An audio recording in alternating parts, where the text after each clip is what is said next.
से बनवाया खाना अनाथालय लेकर गया। बोले लेकर गया तो मन रास्ते भर कहता गया कि बच्चों को नहीं, मैं तो भगवान को खिलाने जा रहा हूँ, बच्चों को नहीं, मैं तो भगवान को खिलाने जा रहा हूँ। बोले गया, खिलाकर आ गया, बड़े प्रेम से खिला दिया। लौट कर आया तो मैंने अपने दिल पर रात में हाथ रखा कि सच सच बताओ, तुमने बच्चों को खिलाया, अनाथ बच्चों को खिलाया कि भगवान को? तो बोले आवाज़ यही आई कि नहीं, मैंने अनाथ बच्चों को ही खिलाया है। बोले क्यों?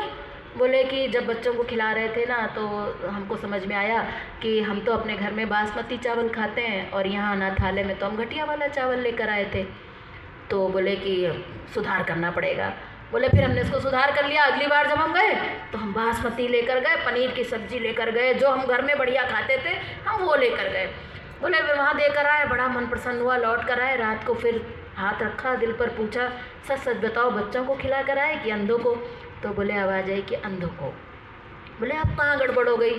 बोले कि जब खिला रहे थे ना तो वो बच्चे जब हमारी आंखों में आंख डाल के देख रहे थे तो हमारे मन में यही भावना आ रही थी कि बेटा आज खा लो पनीर और बढ़िया बासमती, कल से तो तुम्हें वही मैस का ही खाना मिलेगा। दया की भावना जो हमारे अंदर आती है ना, तरस की भावना, तो भगवान के ऊपर हम तरस खा सकते क्या? या तो हमारी दृष्टि नामदेव जैसी हो। भगवान नामदेव जो है रोटी सेक रहे थे और कुत्ता आ गया, रोटी लेकर भागा तो वो घी लेकर भागे। बोले अरे रुको भैया, अभी तो इसमें घी नहीं लगा है। हम होते तो डंडा लेकर भागते कि अरे ये कुत्ता कहाँ से रोटी उठा ले गया। तो दृष्टि की बात है कि हमें क्या दिखाई देता है। अगर भगवान दिखाई दे जाए, किसी से पूछने की जरूरत नहीं है, दे दो। लेकिन अगर भगवान दिखाई ना दे तो कभी भी मत देना, बहुत खतरा है। ना देना अच्छा, तरस खा कर देना बहुत बुरा।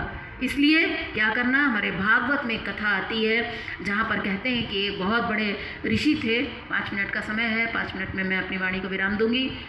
कि एक बहुत बड़े ऋषि थे, बहुत साधना की। हम लोग तो क्या ही साधना करेंगे, जप तप ध्यान बहुत कुछ किया उन्होंने, बड़ी उनकी उच्च कोटि की साधना थी। तो उनको बड़ा विश्वास था कि इस जन्म में मुझे मोक्ष मिल जाएगा।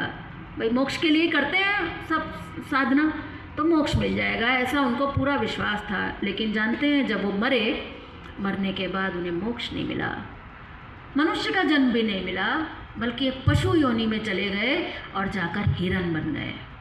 कौन से मुनि थे? जड़ भरत मुनि। सब जानते हैं कथा, भागवत की कथा है, सब जानते हैं। क्यों बन गए, ऐसा क्यों हुआ? बड़े दुखी हुए, एक दिन रोने लगे कि प्रभु कहाँ मेरी साधना में गड़बड़ हो गई, मनुष्य का जीवन भी नहीं मिला, मोक्ष तो छोड़ो, ये क्या हो गया।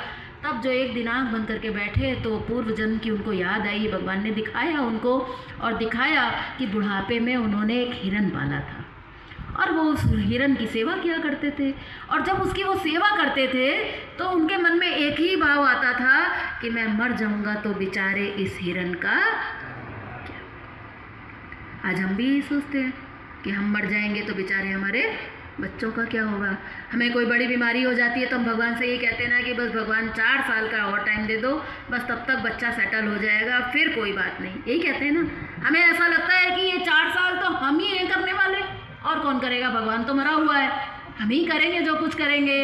बस समझ लीजिएगा ये मैं करने वाला कौन है, मैं। इससे बड़ा उस भगवान का कोई अपमान नहीं हो सकता, इससे बड़ी उसकी कोई बेइज्जती नहीं हो सकती है। बस ये बेइज्जती उन्होंने उस भगवान की कर दी थी जिस भगवान की वो रात दिन आराधना करते थे। उन्हें ये नहीं समझ में आया कि भगवान ने इस हिरण को मेरे पास सेवा के लिए भेजा है। हमें जो घर परिवार मिला है, पति पत्नी बाल बच्चे मिले, ये सेवा करने के लिए मिले हैं, अपना मानने के लिए नहीं मिले, राग द्वेष करने के लिए नहीं मिले, आसक्ति करने के लिए नहीं मिले, इसलिए मिले हैं कि भगवान ने भेजे हैं। हमारा सेवा का दायित्व बनता है, इसलिए 90% इनके ऊपर खर्च करो, 3/4 भोजन इनको खिलाओ, लेकिन कम से कम 1/10 और 1/4 तो उस प्रभु की सेवा में अर्पण करो। तब जब ये बात उनकी समझ में आई, तब उन्हें ये बात समझ में आई कि कभी भी तरस खाकर देना उचित नहीं है। तो ये है भावना की बात। अगर आपको ये बात समझ में आ जाए तो फिर आप कहेंगे फिर करें क्या, फिर दें कहाँ? देंगे तो अहंकार आएगा, देंगे तो तरस आएगा, तो क्या करें, दें कि ना दें? उसके लिए एक छोटी सी सरल सा फॉर्मूला है।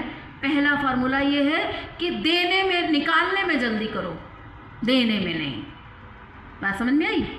निकालने में जल्दी करो लेकिन देने में नहीं, क्योंकि निकालने का पहला